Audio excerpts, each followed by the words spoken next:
বুধবার সকালে আগুনের খবর পেয়ে জেলা প্রশাসনিক ভবনে ছুটে আসলেন দমকল কর্মীরা, কিন্তু এসে দেখলেন আগুন তো দূরের কথা, কোনো ঘটনাই ঘটেনি প্রশাসনিক ভবনে। দমকল কর্মীরা জানান যে জেলা শাসকের অফিস থেকে ফোন করা হয়েছিল যে আগুন লেগেছে। তড়িঘড়ি একটি দমকলের ইঞ্জিন নিয়ে হাজির হয়ে যান দমকল কর্মীরা, কিন্তু সেখানে এসে দেখেন কোনো রকম আগুন লাগেনি সেখানে। তারা জানাচ্ছেন যে কল করেছিলেন তিনি জেলা শাসকের পিএ বলছেন। তিনি আরও জানান যিনি কল করেছিলেন তিনি মিথ্যে খবর দিয়েছেন, অতএব তার অবশ্যই শাস্তির ব্যবস্থা দরকার। পাশাপাশি জানান সরকারি কাজে বাধা দেওয়ার অভিযোগে দৃষ্টান্তমূলক শাস্তি হওয়া দরকার।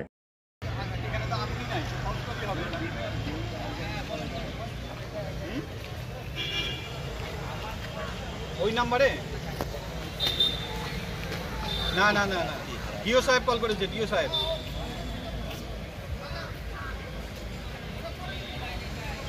আমি জেপি স্যারকে জানিয়েছি, আমাদের বড়বাবুকে।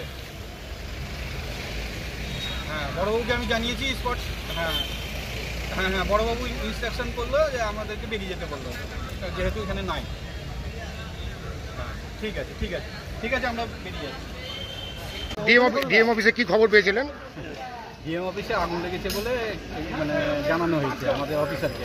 যাই হোক, আমরা এসে ইনকোয়ারি করলাম, করে দেখছি যে না, কোথাও কোনো আগুন নেই, ফিরে যাচ্ছে। কি পরিচয় দিয়েছিল নিজেকে? ডিএম অফিসের মানে কি বলছে আপনার পিএ, এই পরিচয় দিয়েই ফোনটা হয়েছিল। এই যে সরকারি কাজে এই যে একটা এমার্জেন্সি হ্যারাসমেন্ট করলো, কিভাবে জন্য তো অনেক শাস্তি হওয়া প্রয়োজন, কিন্তু বর্তমানে এখন কতটা হবে সেটা এখন সময় বলে দিবে। সে ফোনটা কোথা থেকে এসছে এখনো জানা যায়নি। না, সেটা আমরা এখন এই মুহূর্তে বলতে পারছি না, কারণ আমাদের অফিসারকে যে ফোন করছে সেই নয়। কি দেখতে পেলেন এখানে এসে? এখানে তো কোনো কিছুই দেখতে পেলাম না। আমরা খোঁজ খবর করলাম এবং সবাইকে জানালাম যে কোথাও আগুন লেগেছে কিনা, তো দেখে বললো যে না, কোথাও আগুন লাগে। আপনার নাম? আমার নাম বিপ্লব বসাক।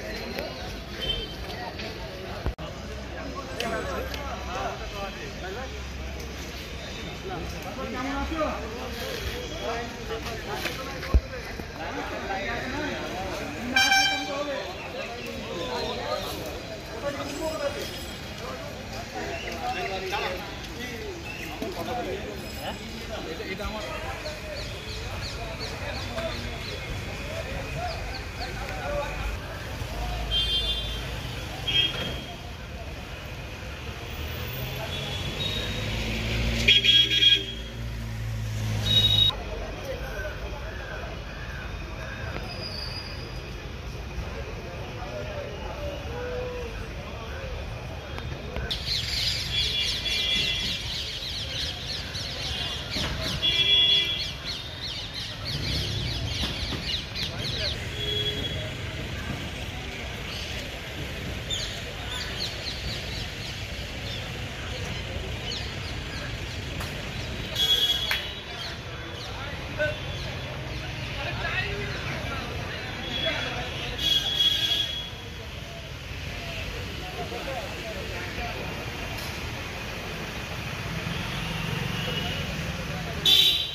অন্যায় করেছে, মাল তো ভাড়া পড়বে।